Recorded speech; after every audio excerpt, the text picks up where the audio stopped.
Welcome back to Celebrity Radio. It's Alex Melfield talking to some of the world's biggest stars and some of my favourite people. Today we have both. A man who has been at number one 4 times and sold just 70 million albums. Ali Campbell, how are you? I'm fine this morning. How are you? I'm not bad. I'm delicious, to be honest, because I'm talking to you and your music makes me feel good. I heard you on Terry Wogan the other week and live you knock it out the park with that voice. What pressure is on you that you wake up in the morning and that voice comes out of your body?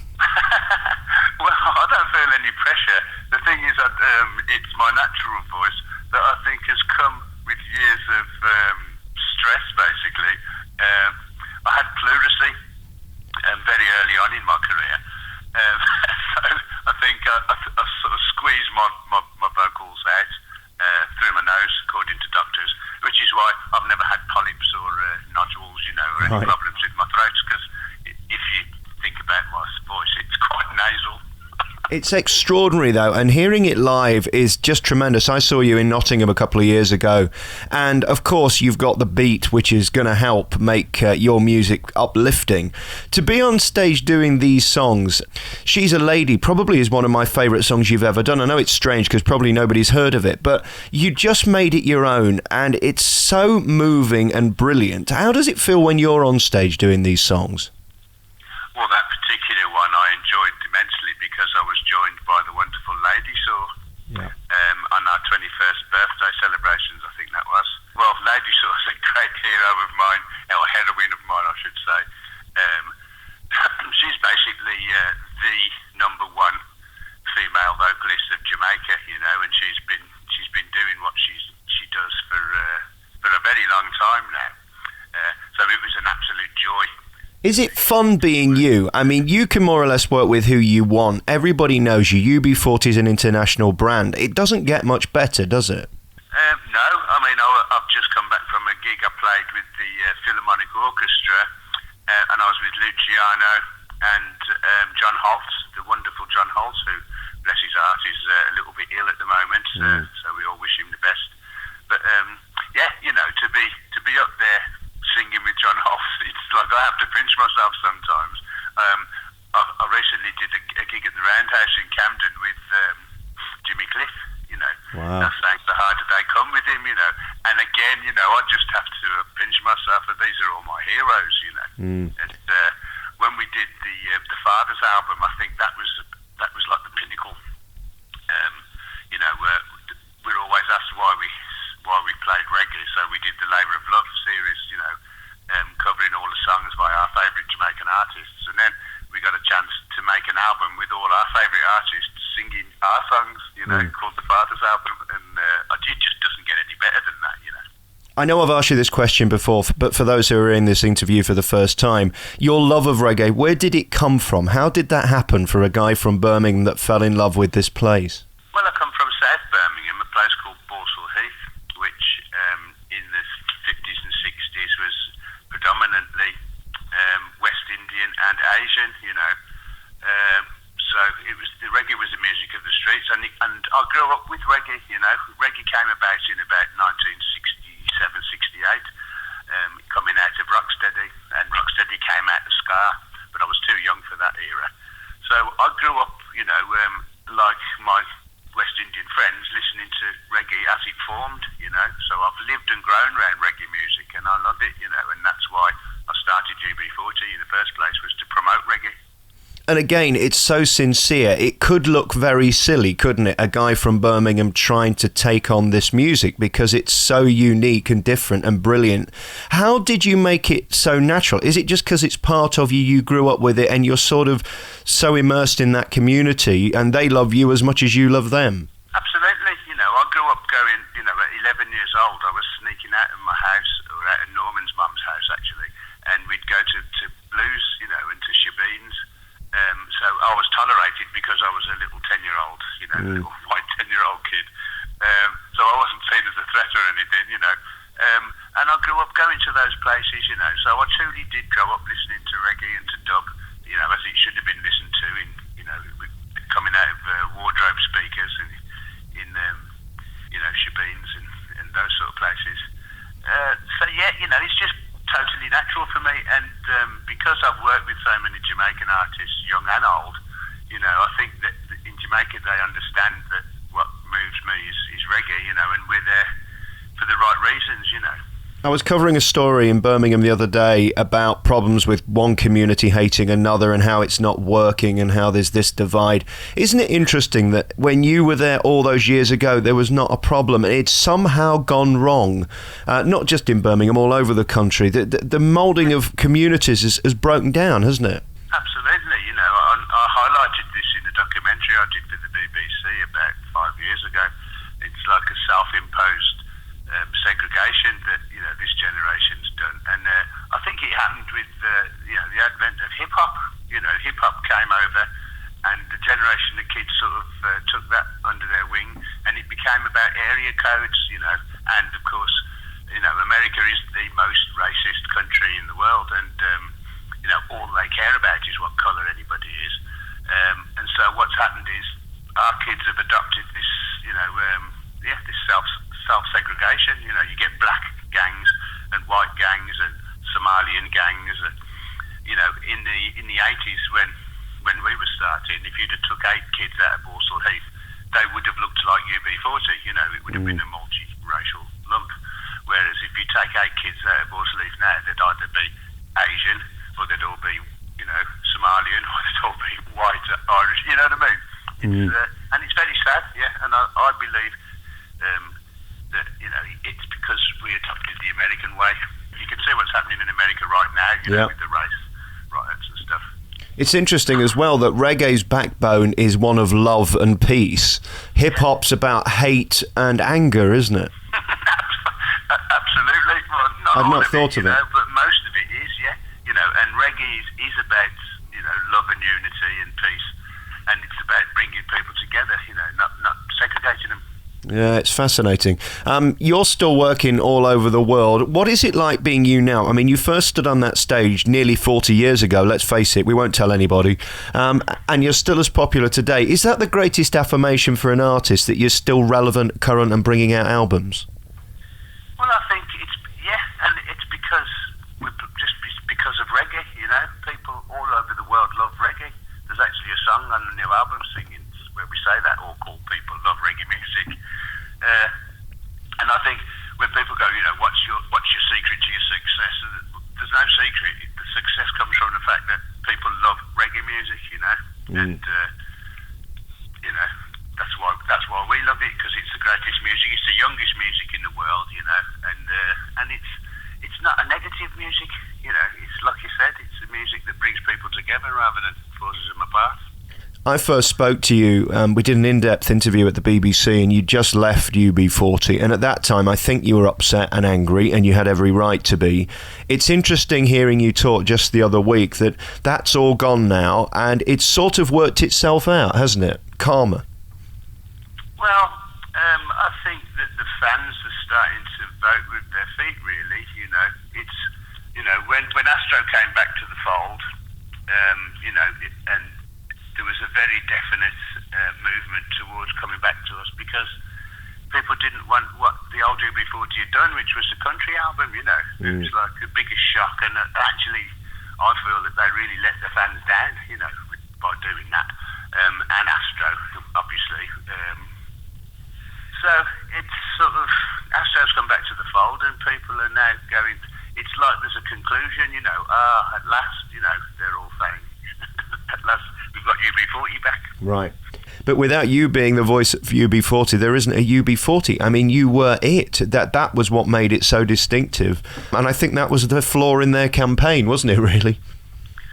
Well, really, when I left, what they did was they let the guy who wrote all the melodies leave, all the way through the UB40 career, 24 albums, all the original songs, which there was 21 albums of, I did all the melodies, different people wrote the lyrics, but I was the melody man. And Of course, when I left, they found themselves not able to write any melodies. Right. And they're still suffering from that now. There's a big problem, isn't it? For you, what are you most proud of? Is there one riff? Is there one line? Is there one song that you can't wait to do in every show? Well, I love doing the show that we're doing now, few tracks off the new album, so what we're doing is, because we play so many festivals and stuff, we do a greatest hits show. And I'm very proud of that, because there's not many people that have had as many hits as UB40, We had 40 top 20 hits, in the 80s and 90s. Yeah. And I am constantly proud that I can go out, I can rock up anywhere with a great band, and I can play for an hour and a half, and the audience will know every song, and we can do that all over the world, Papua New Guinea, the Solomon Islands, Uganda, Mozambique, Angola, everywhere we go, people know the songs, and that's what I'm proud of. Do you still get nervous? Is there still a tingle in the bottom of your stomach when you walk out on stage? I'll leave that tingle in the bottom of the toilet after that. Yeah, I'm always very, very nervous before a show, and it's never changed. And I think if I stopped getting nervous, I'd be a bit worried. Yeah. What's interesting about your career, and I was thinking about this the other day, show business has become very mucky and murky. You seem to have kept your nose very clean and kept out of all the nonsense of it. What do you think is going on with show business? Do you worry about it? Do you care, or do you just do your own thing and let them get on with it? Well, I think that, things change every 10 years, a new format comes along, video killed the radio star, and, CDs killed vinyl.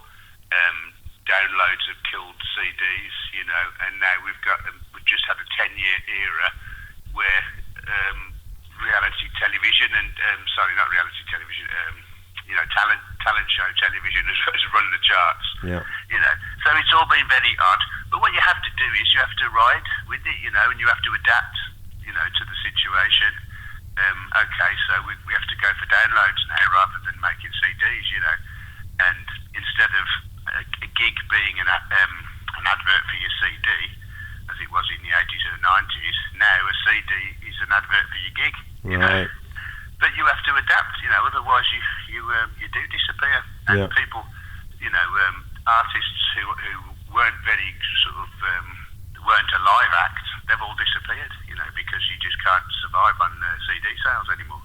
Yeah, and it's a shame because the record companies won't back you anymore, will they? I mean, that was what sustained your career. That's right. You don't get any tour support. Most of the major record companies have been bought up and merged. There was a period when all the fantastic studios in London were all just closing down. Olympic and Eden and the Townhouse, all the very famous big studios, they've all gone. They've all become part of an umbrella company that's just basically knocked them down and started again. I went past the Townhouse the other day, and it was really depressing to see that it's being demolished, What about all this Operation U-Tree stuff and the private life? Have you ever worried about people sticking their nose into your private life? Not that I'm alluding that you've done anything wrong in your past at all, but do you think they have the right to do this? It seems to me naming people before they've even been found guilty of anything seems extraordinary and incredibly mean and career-threatening. It's absolutely disgusting, and what happened to, innocent until proven guilty, we've got to the stage now where we're all guilty until we're proved innocent. It's a shocking, situation, and it's quite disgusting, The newspapers in England are disgusting and always have been, but they get worse. And I agree, this delving into your private life, becomes more important than anything else. It's all, it's very slimy, isn't it? It also makes me sad that people who have had indiscretions with women are suddenly put in the category of paedophile, which they're not. Now, I'm not saying they're good people or nice people, but there is a very big difference, isn't there? It's absurd, especially, in our business when, growing up in the pop band, you have kids throwing themselves at you, and, most pop bands are kids themselves. And, they go along with partying and then get sued for it, 40 years later. It's nonsense, Have you had to change how you operate now, whether you're with somebody privately? Do you worry about it, or do you just get on with your life? Well, I was papped when I was a judge in New Zealand, and, there was a paparazzi hiding in a bush underneath my flat, and I was papped, in a very uncompromising sort of position, looking up at me with me belly hanging over me. trousers and stuff, you know. Yeah. So I've had that stuff. And the thing is, there's nothing you can do about it, you know. There's no laws or anything to stop people, you know, hiding in a bush and taking pictures of you having a coffee on your, you know, on your balcony. It's just ludicrous. I think what's even more worrying now, when the police are being complicit in leaking these stories, as we saw last week with Cliff, and of course we don't know whether he's innocent or guilty or anything, and I'm not talking about him, but it's disgraceful. That will probably make it, all of the evidence or any evidence that they get inadmissible, because they've gone about it in such a disgusting and underhand way. Yeah. And for somebody to have helicopters above their house, not knowing they're going to be there before the police have even arrived, somebody's got to be sued, haven't they? You'd hope so, you know, but the thing is, in this day and age, you know, you've got to be very, very wealthy to sue anybody, you know. It's the way that the legal system is, you know.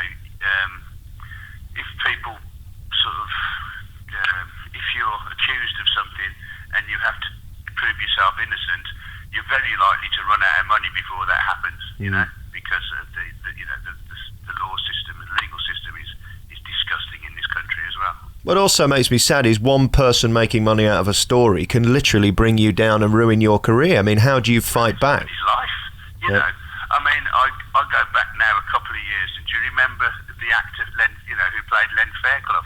Yes, I do. In Coronation Street. Yeah. You know, he was accused by somebody of doing something in a swimming pool with a child. He was completely exonerated. You know, he was found completely innocent, but he ended up, you know, dying penniless. You know, sacked from his job, and it was his life they ruined, not just his career. It's a funny old world we're living in at the moment, isn't it? Yeah, it's the media are controlling the whole country. You know, the government are a bunch of simpering idiots and con men, and it's the press that run things. You know, and if they feel like they're going to bring somebody down, they will. You know, and it even happened to them. You know, with Max Clifford coming down. You know? Right. That was a turn up. Yeah, it was. Are you glad to be out of it? I mean, you mostly live outside of the country now, don't you? Well, I spend a lot of time on tour, but now I'm still living in, you know, down in the south of England. I love where I live. But, you know, everything's so guarded, and, you know, you've got to be careful what you say, what you do, who you're with, you know, and it's pretty boring. But we were never part of that, you know, that sort of showbiz set. And we kind of tried to stay, you know, autonomous from all that. That's why UB40 stayed in Birmingham, you know, because we didn't want to be part of the Groucho set in London, you know. We wanted to be just doing what we're doing and keep ourselves to ourselves, and quite wisely, I think. Let's talk about this new album. I haven't heard the whole thing because it's not out yet, but what I have heard is extraordinary and brilliant and is so you. Are you proud of it? Yeah, you know, I'm on a journey with production, and you know, I've been producing UB40 stuff since we started, along with, you know, other UB40 band members. Now I've produced my own. This is my fourth album that I've produced on my own, and you know, they get better each time, and I'm happier with the result each time. And this new album called Silhouette is my best one yet, you know, and I think the fans are going to absolutely love it, especially given the disastrous offering that they had from the Dark Side, you know, the country album. Yeah. I think this is what everyone's been waiting for, and it was put back so that we could put Astro on the tracks, and what he's done is great, you know, and it's a great sounding, happy UB40 album, 100% reggae. Do you realise how good you are and how unique you are and how talented you are at what you do? I mean, it is extraordinary, your voice. Can you hear it like I can? No. No, in a word. You know, I just try my best, and you know, my influences are what made me. You know, that's why I sing like I do. You know, I listen to a lot of Jacksons growing up, Beatles, of course, Stevie Wonder, and you know, I think that's what moulded my singing voice. And then when reggae came along, I sort of put my voice, my soul voice, I suppose, to reggae. You know. That's what we got. Well, you're hugely talented. Your new album's called Silhouette. Thank you for talking to me again, Ali Campbell. I'm going to come and see you on tour. www.alicampbell.org is the website. You can find out all the tour dates. Ali, thanks so much for coming on, and I'll see you again soon. Yeah, man. Respect, right? Good to talk to you. Yeah, man.